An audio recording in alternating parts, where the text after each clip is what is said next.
Hello student, good morning. आज हम लोग तार्किक वाक्य पढ़ेंगे। भाषा में व्यक्त मानसिक निर्णय को जो सत्य या असत्य हो सकता है उसे तार्किक वाक्य कहते हैं।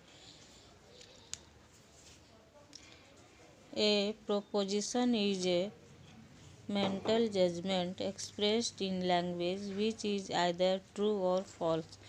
इस परिभाषा में के विश्लेषण से दो बातें स्पष्ट मालूम पड़ती है।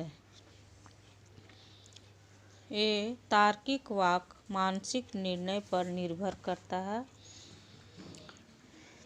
दूसरा, तार्किक वाक्य सत्य तथा असत्य दोनों ही हो सकता है। प्रश्न यह उठाया जा सकता है कि मानसिक निर्णय क्या है।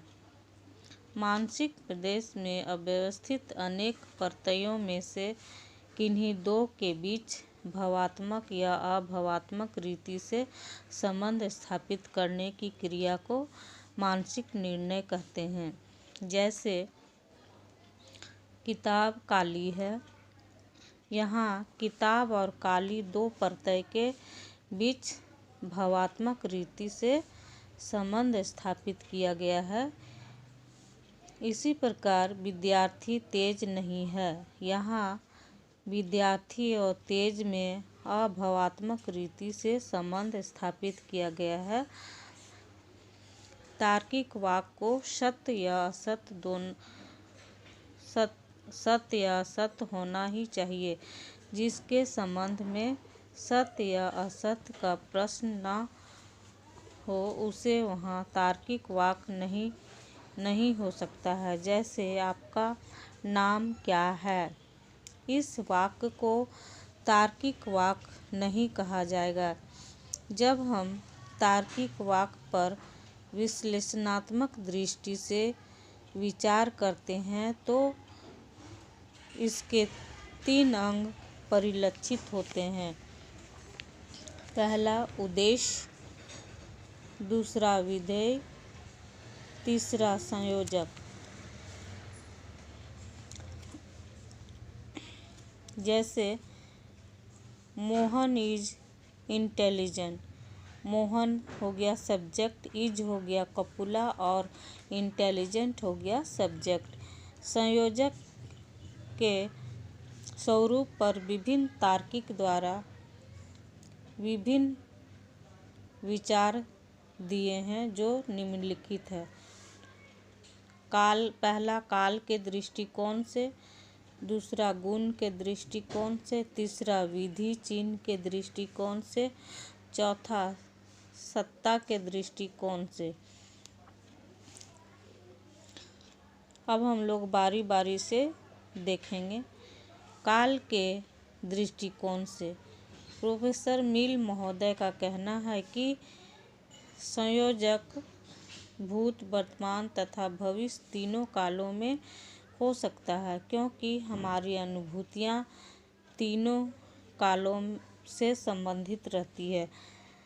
वस्तुतः हैमिल्टन, फाउलर तथा मेनपेल इत्यादि विचारकों के अनुसार संयोजक केवल वर्तमान का ही होना चाहिए। इसका कहना है कि उद्देश्य तथा विधेय के बीच संबंध स्थापित करने की जो क्रिया होती है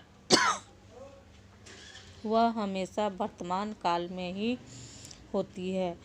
तो भला भूत एवं भविष्य काल में संबंधित अनुभूतियों की अभिव्यक्ति तार्किक वाक्य में कैसे हो सकती है। इस प्रश्न के उत्तर में यह कहा जा सकता है कि संयोजक के काल परिवर्तन से तार्किक वाक्य के अर्थ में किसी तरह का परिवर्तन नहीं किया जा सकता। अतः हम इस निष्कर्ष पर आते हैं कि यदि वाक्य भूत तथा भविष्य काल में हो तो उसे तार्किक रूप में लाने के लिए उसके संयोजक को वर्तमान काल में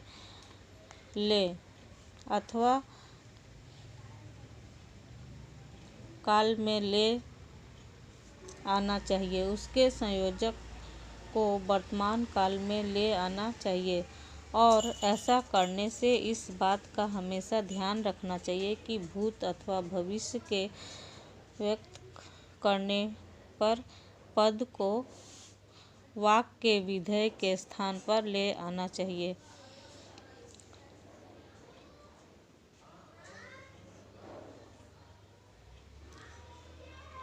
थैंक यू।